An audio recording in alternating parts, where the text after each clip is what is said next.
UKLO 1 year masters. No IELTS required up to 5 years visa. High visa success rate. ఇప్పుడు ప్రతి ఒక్కళ్ళకి ఒక ఒక ప్యాషన్గా అనుకోవచ్చు లేదని అనుకోవచ్చు. మెయిన్ ఏంటంటే అన్ని ఇప్పుడు పాన్ ఇండియా సినిమాలు అయిపోయినాయి బాగా ఎక్కువ. ఆ మోజులో కొంతమంది యంగ్ హీరోలు కూడా చాలామంది పాన్ ఇండియా సినిమా చేయాలని చెప్పేసి దర్శకులతో ఆ టైప్ కథలు మనం రెడీ చేయించుకోవడం, తర్వాత ప్రొడ్యూసర్ ప్రెషర్ వాళ్ళు చేయడం, చివరికి రిలీజ్ టైంకి వచ్చేటప్పటికి అది పాన్ ఇండియా సినిమాగా కాకుండా ఓన్లీ సౌత్ ఇండియా సినిమాలో రెండు తెలుగు తమిళ ఇట్లా చేయడం ఆగిపోవడం, రియల్గా అనుకున్నది మళ్ళీ ఇలా మారటం, ఇట్లా ఎక్కువ సంఘటనలు జరుగుతాయి. మనం చూస్తూనే ఉన్నాం దాని గురించి. అంటే అసలు పాన్ ఇండియా అని అనుకున్నవాడు ఒక డాష్ వాడు. పాన్ ఇండియా సినిమా తీస్తున్నానని చెప్తే వాడు డాష్ నా ఉద్దేశంలో. ఎందుకంటే నేను పుట్టక ముందు నుంచి సినిమాలన్నీ అన్ని భాషలో తీశారు. నా చిన్నప్పుడు భానుమతి గారు 3 భాషలో డైరెక్ట్ చేశారు ఒకేసారి. చండీరాణి అనుకుంటా, హిందీ, తెలుగు, తమిళ్ డైరెక్ట్ చేసి మొత్తం నీకు ఉండాలి, నా దగ్గర ఇస్తాను నేను. భారతదేశం అంతా అఖండ భారతదేశంలో రిలీజ్ అవుతున్నాం చిత్రం అని చెప్పి ఆ రోజుల్లో 52, 54 ఎప్పుడో ప్రాంతంలో. అంటే అది పాన్ ఇండియా అనే అర్థం. మాయబజార్ పాన్ ఇండియా అనేగా. పాతాళ పేరు హిందీలో ఎన్టీ రామారావు చేశారు. అవును అవును అవును. ఎన్ని సినిమాలు, తమిళ్లో సినిమాలు ఎన్ని ఉన్నాయి, తెలుగులో సినిమాలు ఎన్ని ఉన్నాయి, రోజా ఏంటి, బొంబాయి ఏంటి, ప్రేమికుడు ఏంటి, ఇవన్నీ సినిమాలు వచ్చేసినాయి కదా, సూపర్ టూపర్గా చేసినాయి. అయితే అప్పుడు లేని పాన్ ఇండియా ఇవాళ కొత్తగా ఎందుకు వచ్చింది? ఊరికే మాట మారింది కాబట్టి మారుస్తున్నాం మనం అంతే. ఒకటి. రెండో పాయింట్, ఇప్పుడు నేను చెప్పిన సినిమాలన్నీ ప్లస్ ఇప్పుడు ఆడిన సినిమాలు, పాన్ ఇండియా అనేది ఎప్పుడు వచ్చింది? బాహుబలి తర్వాత KGF, RRR కదా. ఈ 3 సినిమాలు అంతకు ముందు సినిమాలు. కానీ ఇది ఏదైనా పాన్ ఇండియా కోసం తీసిన సినిమాలు ఎట్లాగో నాకు చెప్పండి. వాళ్ళు తెలుగు కథలే తీశారు. వాళ్ళు ఈ 3 సినిమాలు తెలుగు కథలే తీశారు. 1000 కోట్లు వచ్చినాయి. దంగల్ అని ఒక సినిమా వచ్చింది, వాళ్ళు వాళ్ళ ఊరు కథ తీశారు. ఊరు కథ, విలేజ్లో కథ తీశారు. అది వీటితో పాటు చేసింది. అది కానీ ఈ 3 సినిమాలు కానీ, కాంతారా వాళ్ళ ఊరు కథ తీశారు, అది 300 కోట్లు చేశారు. ఏమంటే KGF వాళ్ళ ఊరు కథ తీశారు, అది 2 KGFలు ఇరగబాదేసినాయి. బాహుబలి నా చిన్నప్పుడు విఠలాచార్య గారి సినిమా అనేది, అది 1000 కోట్లు చేసింది.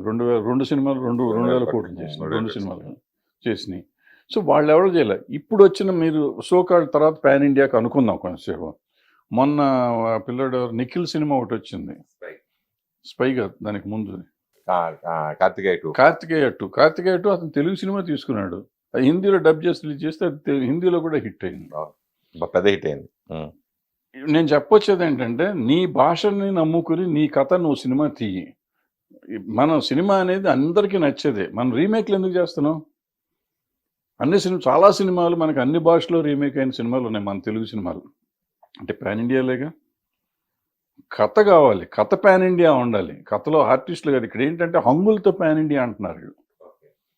నువ్వు కథ సినిమా తీస్తే ఆ కథ ఆటోమేటిక్గా పాన్ ఇండియా అవుతుంది. ఇప్పుడు పుష్ప 2 కూడా వస్తుంది. పుష్ప ఉంది, మన ఇందాక చెప్పిన దాంట్లో పుష్ప ఉంది. 2 లేదు, పుష్ప ఇక్కడ కథేగా తీసుకున్నాడు ఆయన. దాంట్లో ఏముంది? ఎర్రచందనం, నీ సూపే బంగారం అంటే మరి వాళ్ళు కూడా చూస్తారు. ఊ అంటావు హిందీ సాంగ్, అది తమిళ సాంగ్, అన్ని భాషల్లో హిట్ అవ్వాలా. సో మనం అన్నీ ఏదో రాంగ్ నోషన్లో బతికేస్తూ ఉంటాం. మనం ఎవడో పాన్ ఇండియా అని పెట్టాడు. ఇప్పుడు అతను రాజమౌళి ఒక మంచి మార్కెటింగ్ ఆయన రకరకాల పేర్లు పెడతాడు. ఆయన పెట్టిన పేర్ల పులిని చూసి నక్క వాత ఎట్టుకున్నట్టు మనం వెళ్ళిపోయి మనం చేసుకుని, ఏమండి ఏ సినిమా చెప్పండి హిందీలో ఎక్సెప్ట్ సాహో, ఏ సినిమా హిందీలో పే చేసింది చెప్పండి? మనం పాన్ ఇండియా అని చెప్తున్న సినిమాల్లో మన దగ్గర పాన్ ఇండియా అనకుండా ఉన్న సినిమాలన్నీ హిట్ అయినాయి. ఇప్పుడు కాంతారా రిలీజ్ చేసిన 2 వారాలు గ్యాప్ ఇచ్చి అన్ని భాషలో రిలీజ్ చేస్తే మళ్ళీ సూపర్ హిట్ అవ్వాలా? అంటే దాని అర్థం ఏంటంటే, నువ్వు నీ రీజనల్ సినిమా నువ్వు తీసుకునేటప్పుడు బాగా తీసుకో. కొంచెం ఏం బయట ఎంత వస్తుందేమో, ఇంకో 2 కోట్లు ఎక్కువైతే అవుతుంది. అప్పుడు ఆటోమేటిక్గా రిలీజ్ అయ్యి నీకు కంటెంట్ బాగుంటే అవుతుంది. ఆయన చార్లీ అని తీశాడు, చిన్న సినిమా, కుక్క మీద సినిమా, అది కూడా పాన్ ఇండియా వచ్చిందిగా. ఎందుకు రావు సినిమాలు? ఇందాక చెప్పిన కార్తికేయ 2 అతనికి మా 12-13 కోట్లు ఇక్కడ తీసుకున్నారు, అది 100 కోట్లు చేసిందిగా. మరి ఇంకేంటి పాన్ ఇండియా? ఈ తొక్కలో పాన్ ఇండియా అని ఎందుకు మనం మోసం చేసుకుని దాన్ని ఖర్చు పెట్టుకుని రూపాయి తీసుకునే వాడికి ₹2 ₹10 మనం రెమ్యునరేషన్ ఇచ్చి పాన్ ఇండియా కాబట్టి ₹10 రెమ్యునరేషన్. ఏమన్నా ఎక్స్ట్రా తీస్తున్నావా? నేను ఇందాక చెప్పిన చండీరాణి 3 భాషల్లో తీశారు. పూర్వకాలం సినిమాలు మీరు మైండ్ ఇట్ అన్ని భాషల్లో తీసేవారు. వీలైతే 3 భాషలకి 3-3 నటులను కూడా మార్చేవారు సైమల్టేనియస్ షూటింగ్ చేస్తూ. తెలుగుకి వీళ్ళు, హిందీకి వాళ్ళు, తమిళకి వీళ్ళు అని చెప్పి మెయిన్ లీడ్స్ కూడా హీరో హీరోయిన్లు కాకుండా మిగిలిన వాళ్ళందరినీ మార్చారు సపోర్టింగ్. జరుగుతున్నాయి కదా కొన్ని చాలా తక్కువ. అది పారాడబ్బింగ్ లాగా చేస్తున్నారు. అది కాదు, సినిమా షూటింగ్ అప్పుడే నా షార్ట్ తీసి మళ్ళీ మీ షార్ట్ తీస్తారు. అట్లా తీసినవి ఉన్నాయి సార్. తీసేవారు సినిమాను. అది పాన్ ఇండియా అంటే ఒక రకంగా. ఇదేం పాన్ ఇండియా అండి? ఇది మోసం, ఒకరినొకరు మోసం చేసుకోవడం, మనం మోసం చేసుకోవటం. ఎవరిని మోసం చేయట్లే, మనం మోసపోతున్నాం. మనం మోసం చేసుకుని మనం మోసపోతున్నాం.